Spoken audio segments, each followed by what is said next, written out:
I told my pregnant friend she cannot use her pregnancy as an excuse to act like a child, and she lost everything at my words. She threw a plate at my head at her own baby shower, and every person in that room finally understood what I had been trying to tell them for 4 months. Not metaphorically. An actual plate. White ceramic, the kind her mother-in-law had brought as part of a matching set that cost more than my rent, spinning past my left ear and hitting the wall behind me and shattering into the specific pattern of something that cannot be put back together. 31 people watched it happen. 31 people who had been telling me for 4 months that I was being too harsh, that she was pregnant, that I needed to give her grace, that I needed to be more understanding, that pregnancy was hard and I would understand when it was my turn. My turn was never going to come. But that is a different part of this story. The plate hit the wall at 2:17 in the afternoon on a Saturday, and by 2:18 the room had gone so quiet that I could hear the baby moving inside her.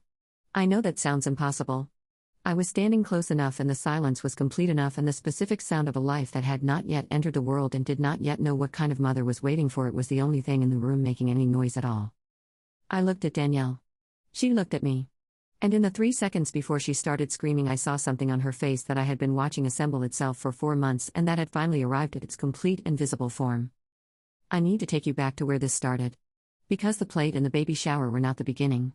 They were the end of something that had begun 9 months earlier when Danielle called me at 11 at night to tell me she was pregnant, and I said everything a best friend is supposed to say and meant all of it, and had no idea that the call I was so happy to receive was the last call I would ever receive from the version of her I had actually loved. Danielle and I had been friends for 9 years. The kind of friendship that gets built in the specific accumulation of showing up for the things that do not require showing up. She drove 4 hours when my mother was sick. I took a week off work when her father died. We had the kind of history that makes you stop questioning whether someone will be there because the question has been answered enough times that asking it feels unnecessary. The pregnancy changed her. I want to be precise about how, because I am not interested in the version of this story that makes pregnancy the villain. Pregnancy did not change her. The pregnancy gave her something she had apparently been waiting for without knowing she was waiting for it. Permission. The specific permission of a circumstance that the people who loved her had collectively decided could not be challenged. She found that permission and she used it, and she expanded into it the way people expand into any space that has no walls. The first wall she hit was me. 4 months in. At her kitchen table on a Tuesday. But before the Tuesday, let me tell you about the 4 months before it. Because 4 months is a long time to watch something happen and say nothing, and I want to be honest about why I said nothing for as long as I did. Month 1. She canceled plans 4 times. Each time with less notice than the last. Each time with the pregnancy as the stated reason, in the tone of someone presenting an argument they know cannot be countered. I absorbed it. Pregnancy is hard. Everyone said so. Month 2. She started saying things. Not to strangers. To me. To our mutual friends. Comments that had the specific quality of someone who has decided their discomfort gives them the right to distribute discomfort to others. She told our friend Keziah that her relationship was going nowhere in front of a table of 6 people. She told me my apartment was depressing in the tone of someone offering useful information. She interrupted stories, redirected conversations toward herself, and delivered opinions about other people's lives with a confidence and frequency that increased as the months progressed. I absorbed it. She absorbed it. Everyone absorbed it. Nobody said anything because nobody wanted to be the person who was unkind to a pregnant woman. Month 3. She called me at midnight to describe a conflict with her mother-in-law that had started because her mother-in-law had asked how she was feeling. Not in a loaded way. Not with an agenda. Asked how she was feeling. Danielle had told her the question felt intrusive. The mother-in-law had responded with confusion. A 3-day silence had followed. Danielle wanted my validation. I did not give it. I said the mother-in-law had asked how she was feeling. Danielle said I did not understand because I was not pregnant. I said good night and I lay in the dark and I started counting. Month 4. The Tuesday kitchen table. I had been at her apartment for an hour. She had spent 45 minutes of that hour describing ways that the people in her life were failing to adequately support her pregnancy. Her mother was too involved. Her mother-in-law was too intrusive. Her husband Marcus was not attentive enough. Her work colleagues did not accommodate her needs sufficiently. I was, apparently, insufficiently available during the hours she most needed to talk. I said, Danielle, I need to say something. She said, what? I said, you are using this pregnancy as permission to treat people however you want and then hiding behind the baby when anyone reacts. And I am not going to keep pretending I don't see it. The silence that followed was the specific silence of someone who has never been told a true thing about themselves and has just received the first one. She stood up. She walked to her bedroom. She closed the door. I sat in her kitchen for 4 minutes. Then I let myself out. She did not speak to me for 11 days. On the 11th day, she called and told me her baby shower was in 3 days and that she still wanted me there. I said I would come.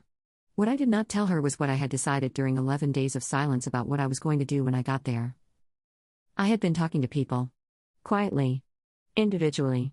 In the 11 days between the kitchen table and the baby shower, I had spoken to Keziah and to our friend Priya and to Marcus's colleague Jen, who had been on the receiving end of 3 separate incidents, and who had been absorbing them in the same silence the rest of us had been absorbing ours.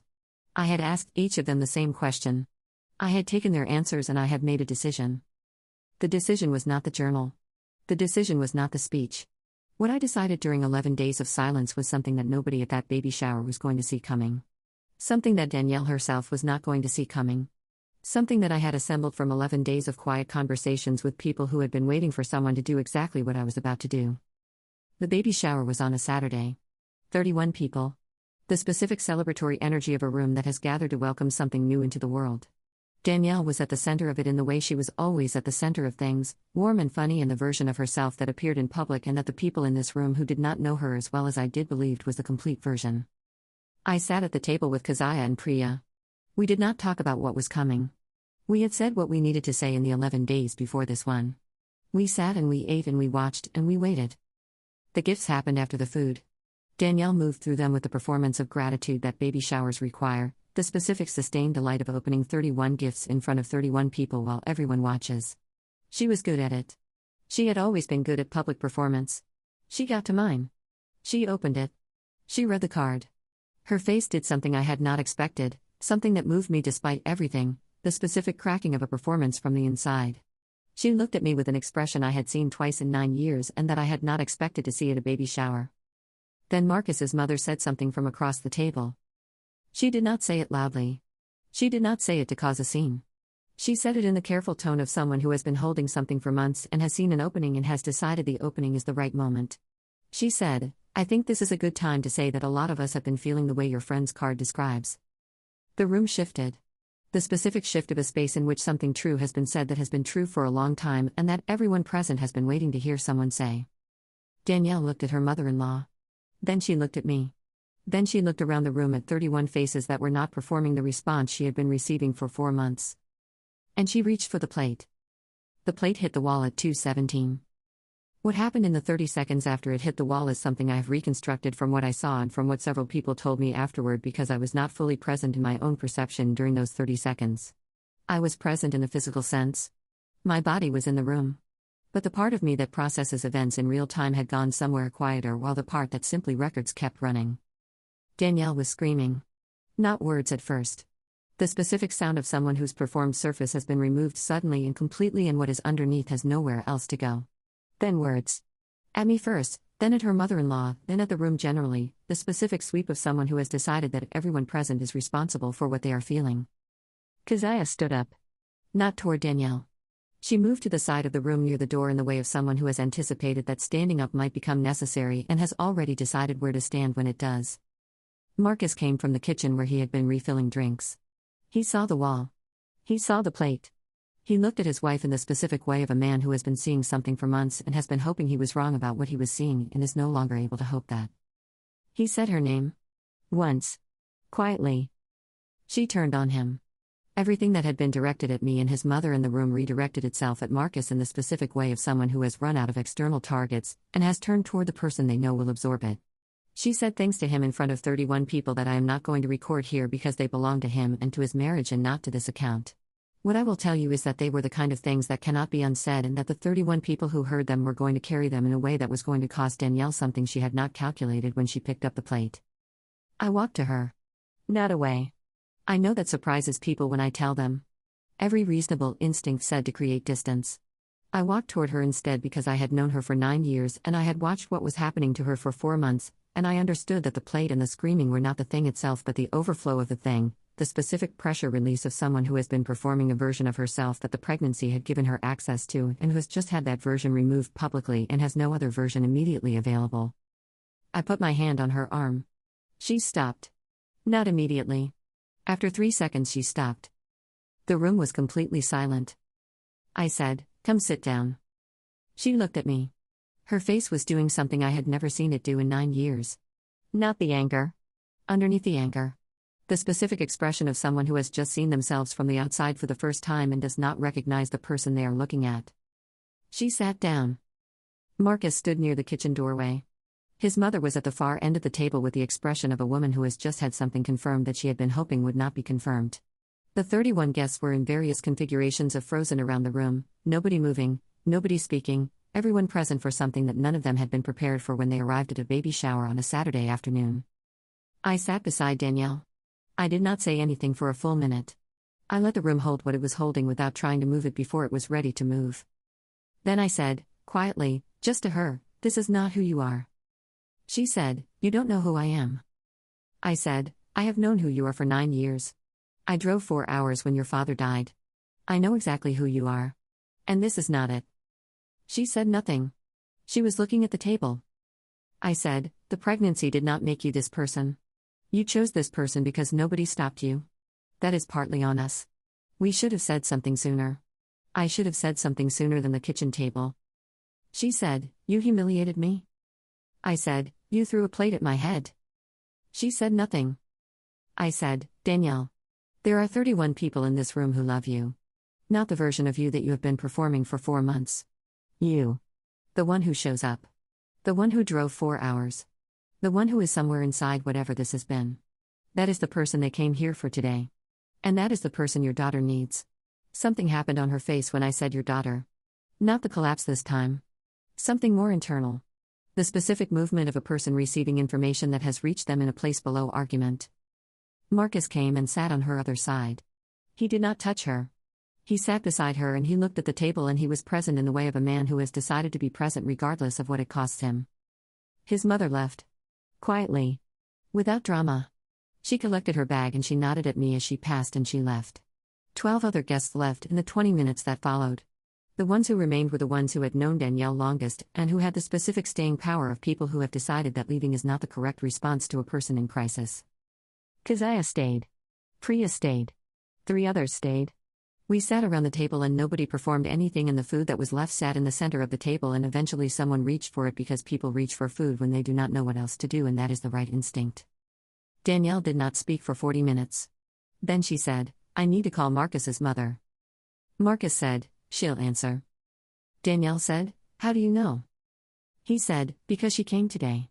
She could have not come. She came." Danielle picked up her phone. She went to the back room. She was in there for 22 minutes. When she came out, her face had the specific quality of someone who has been through something and is on the other side of it, and the other side is not comfortable but it is honest. She looked at the people who had stayed. She said, "I owe all of you something I don't know how to give yet." Priya said, "Start with today. Today is enough to start with." I went home that evening. I sat in my apartment and I thought about what had happened and what was going to happen next and whether the friendship that had been built over 9 years had enough foundation remaining after 4 months of erosion and a plate and 31 witnesses to build something on. I did not know. I want to be clear about that because I think pretending to know would be dishonest. I did not know if Danielle was going to do the work. I did not know if Marcus's mother was going to find her way back from what she had heard said to her son in front of 31 people. I did not know if the guests who had left were going to carry what they had witnessed in ways that were going to cost Danielle things she had not yet counted. What I knew was what I had done and why I had done it and whether I would do it again. I said the true thing at the kitchen table. I assembled the people who had been absorbing in silence. I walked toward her when the plate hit the wall instead of away. I sat beside her and I said, "This is not who you are," because it was not who she was and someone needed to say it in a room that could hold it. The consequences were not clean. Consequences of true things rarely are. Marcus's mother did not come to the hospital when the baby was born 6 weeks later. I know this because Marcus told me. She sent a gift. She did not come. That distance, between sending a gift and coming to the hospital, is a distance that a plate thrown in front of 31 people created, and that may or may not close over time. I cannot tell you whether it will. I can tell you that it exists, and that it existed before the baby arrived, and that the baby is going to grow up in the specific atmosphere of a family where something happened at a baby shower that the adults are still navigating. I was at the hospital. Danielle called me from the delivery room before they took her phone. She said, "I need you to be here." I was already in the parking lot. I had been there for 40 minutes. I went in and I sat in the waiting room and I was there when Marcus came out and told me. "The baby is healthy." She has Danielle's eyes and Marcus's ears and the specific quality of newborns that makes every person who holds them recalibrate something about what matters. I held her on the second day. Danielle watched me hold her from the hospital bed and she said, "She deserves the version of me that you knew before." I said, "She deserves you to decide to be that version every day even when it is hard." She said, "I'm going to need help." I said, "I know. I'm here." I want to tell you the friendship recovered completely. It has not. Not yet. Some things that break in front of 31 witnesses take longer to rebuild than things that break privately. The trust that was damaged between Danielle and Marcus's mother is not repaired. The guests who left and who have been quieter since have not all returned to the warmth that existed before the shower. These are the costs of 4 months of choices that accumulated into a plate thrown at a wall in front of 31 people. Danielle is doing the work. That is what I can tell you with certainty. She is in therapy. She called her mother-in-law 3 more times after the initial call. She has said the specific hard things to the specific people who needed to hear them. She is choosing every day to be something different than what she became during those 4 months, and the choosing is visible in a way that choosing always is when it is genuine. But choosing is not the same as repaired. And repaired is not the same as restored. Some things come back differently than they were. Some rooms are never quite the same temperature after something has shattered in them. The plate hit the wall. The room heard it. 31 people witnessed something that cannot be unwitnessed. I said the true thing at a kitchen table and then I said it again at a baby shower, and both times it cost something and both times I would say it again. Because the alternative was silence. And silence, for 4 months, had been slowly destroying someone I loved, one absorbed incident at a time. Say the true thing. Even when the room goes still. Even when the plate leaves her hand. Especially then. Because the silence that comes after the plate is the first silence honest enough to hold what actually needs to be said. And some people only find their way back to themselves through the specific wreckage of being witnessed completely. I witnessed her. All of her. The plate and the screaming and the 40 minutes of silence and the phone call to his mother in the hospital and the baby with her eyes. All of it. Every piece. That is what 9 years looks like when it decides to hold.